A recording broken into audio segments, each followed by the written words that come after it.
उसके बाद जो आ जाती है आपकी सेकंड बोन, पेक्टोरल ग्रेडल की जो सेकंड बोन है वो आपकी क्लेविकल के बाद आ जाती है स्केपुला। बेसिकली स्केपुला को हम लोग शोल्डर ब्लेड भी कहते हैं, शोल्डर ब्लेड कहलाती है। सो शोल्डर ब्लेड, अब स्केपुला बेसिकली आप लोग अगर शेप देखेंगे थोड़ी सी आपको ट्रायंगुलर शेप की नज़र आएगी।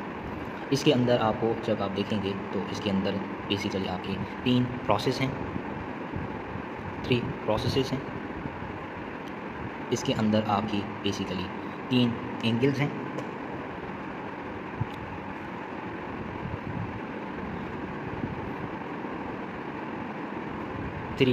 आपकी 3 जो है वो इसके बॉर्डर्स हैं, जबकि 2 इसकी सरफेस है। सबसे पहले 3 प्रोसेस, इसमें सबसे इम्पॉर्टेंट जो प्रोसेस आता है जो आपका स्पाइन का प्रोसेस है, जिसकी बेसिकली आप अगर देखेंगे सो क्लेविकल के बिल्कुल पीछे आपको एक थोड़ी सी स्पाइन नज़र आएगी।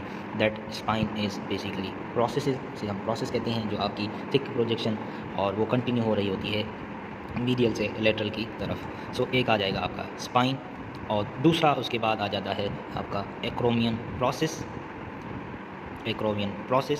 और एक्रोमियन प्रोसेस बेसिकली आपको वो स्केपुला का हिस्सा है जो आपको इजीली स्किन के नीचे आप पल्पेट कर सकते हैं। और नंबर 3 पे जो आ जाता है इसका, सो 1, 2 एंड 3 जो आपका प्रोसेस आ जाता है इसका, उसे हम कहते हैं कोरेकॉइड प्रोसेस। बेसिक कोरेकॉइड जो है वो आपका बीक लाइक स्ट्रक्चर है। फिर इसकी आ जाती हैं 3 एंगल्स जो है वो इसकी आ जाती हैं। सबसे पहले आ जाती है सुपीरियर एंगल, फिर आपकी लेटरल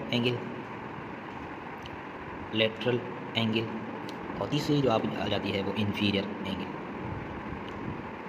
सो इंफीरियर एंगल सबसे पहले आप अगर आप देखेंगे तो ये आ जाएगी आपकी सुपीरियर एंगल। फिर आप लोग अगर देखेंगे तो दूसरी जो थोड़ी सी लेटरली है, सो लेटरली वो एंगल कहलाती है लेटरल एंगल। और तीसरी जो इंफीरियरली या नीचे है उसे हम बेसिकली इंफीरियर एंगल कहते हैं। सो ये 3 एंगल्स आपकी आ गई स्केपुला की। आ जाती हैं 3 बॉर्डर्स, इसके 3 बॉर्डर्स हैं।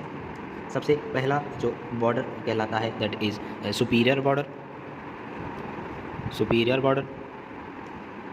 दूसरा जो आ जाता है आपका मीडियल बॉर्डर, जिसे हम वर्टिब्रल बॉर्डर भी कहते हैं।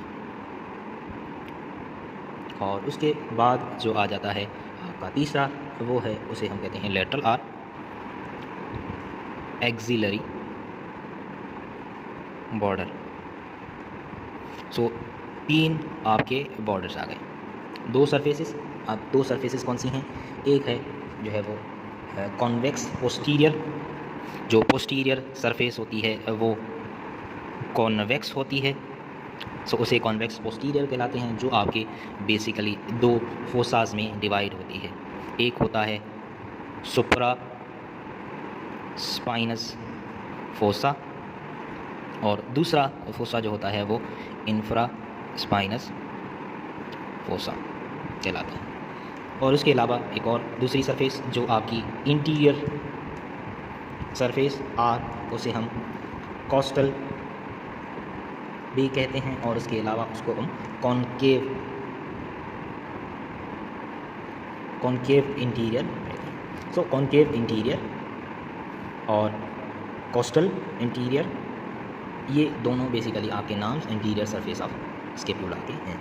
तो इसके अंदर एक सिंगल फोसा होता है, उसे हम कहते हैं सब स्केपुलरिस फोसा।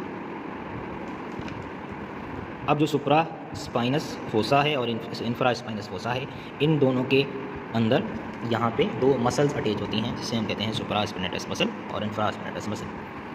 और जो इंटीरियर साइड पे जो सब स्केपुलर फोसा है, उसके अंदर भी एक मसल होती है जो अटैच होती है, उसे हम कहते हैं सब स्केपुलरिस मसल। उसके बाद जो है वो एक और स्ट्रक्चर इम्पोर्टेंट होती है आपके स्केपुला के अंदर, जिसे हम कहते हैं ग्लेनॉइड कैविटी और ग्लेनॉइड फोसा। बेसिकली ह्यूमरस का हेड बनता है और शोल्डर आपका जॉइंट वहाँ से बनता है। तो शोल्डर जॉइंट जो है वो बेसिकली आपकी बनाने में ग्लेनॉइड कैविटी का बड़ा रोल है। सो ग्लेनॉइड कैविटी और ह्यूमरस, सो ग्लेनॉइड कैविटी और ह्यूमरस का हेड सब मिलके आपका, दोनों मिलके बेसिकली आपका शोल्डर जॉइंट फॉर्म करते हैं।